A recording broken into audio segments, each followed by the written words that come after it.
involved.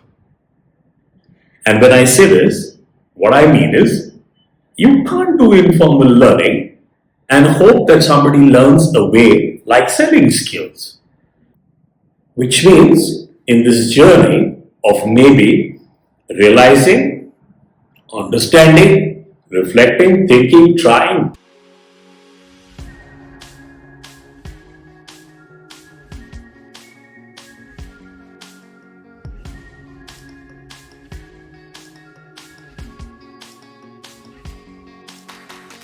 Hi, this video is about one of those famous discussions that you see happening in the learning world where people talk about formal, informal learning. So there's a lot that goes around where people say that if you make learning informal, the results are higher versus formal learning, which is actually putting adults into learning groups and engaging them for a fixed amount of time in a restrictive environment. Well, let me be very honest with you. If you make a learning investment, you're hoping that people start doing something with their learning and it starts paying off. So let's be candid and face one fact, that taking responsibility and being accountable to leveraging everything that you have been nourished with is something which adults are not very good with. So a lot of management believes that, keep it light, keep it easy, keep it comfortable, and let adults learn in an informal environment. If you take an informed call on that, then you'll be doing justice to the adult audience, investing their time and energy. And when I say this, I mean that there are some things that you can happen basically making adults engage with each other and having a damn good time and learn. For example, you want team bonding to take place. Then a team building exercise with a lot of fun and engagement does have a good payoff. That too provided the culmination is something that takes the four adult learners, the pragmatist, theorist, activist, all of these into a thought saying, I think from tomorrow, here are a few things I can do. Informal learning is applicable when you don't have a skill change involved. And when I say this, what I mean is you can't do informal learning and hope that somebody learns a way like selling skills, like negotiation skills. You can bring in games exercises into formal learning and make it fun.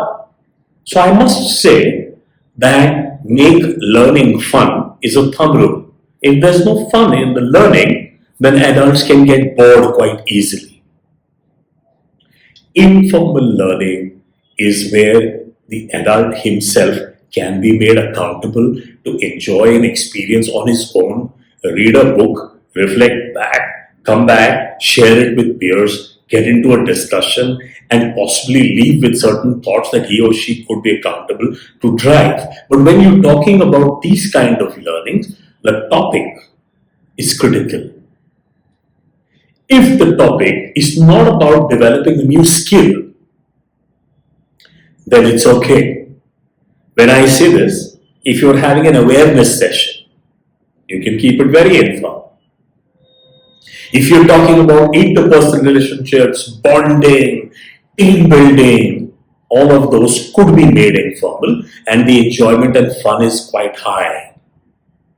But where there is serious skill, serious change, then formal learning is what you need to apply.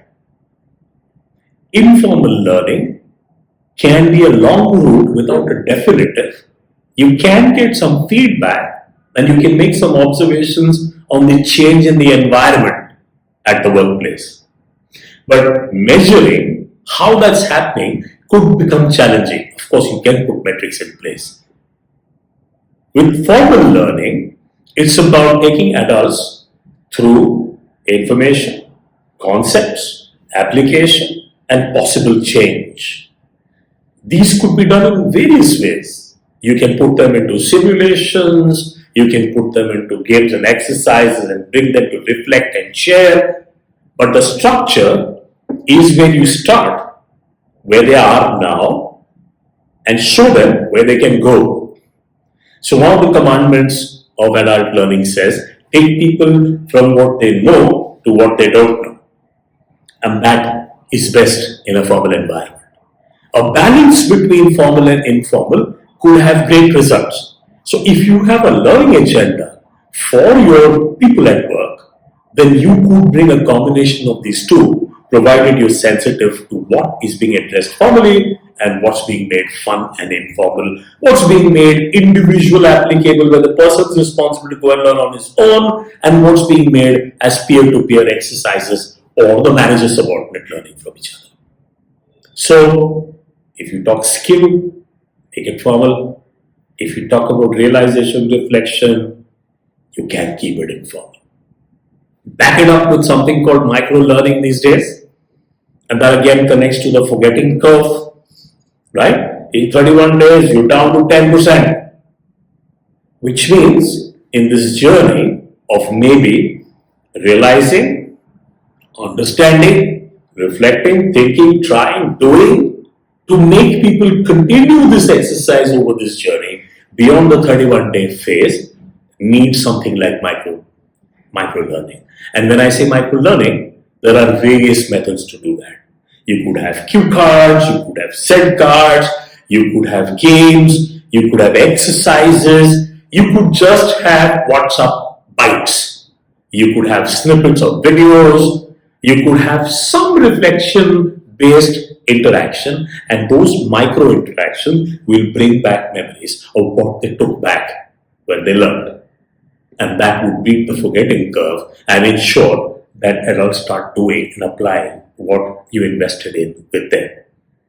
So enjoy people development and make it a combination based on your goals and tasks. All the best. Click on the link below. Thank you.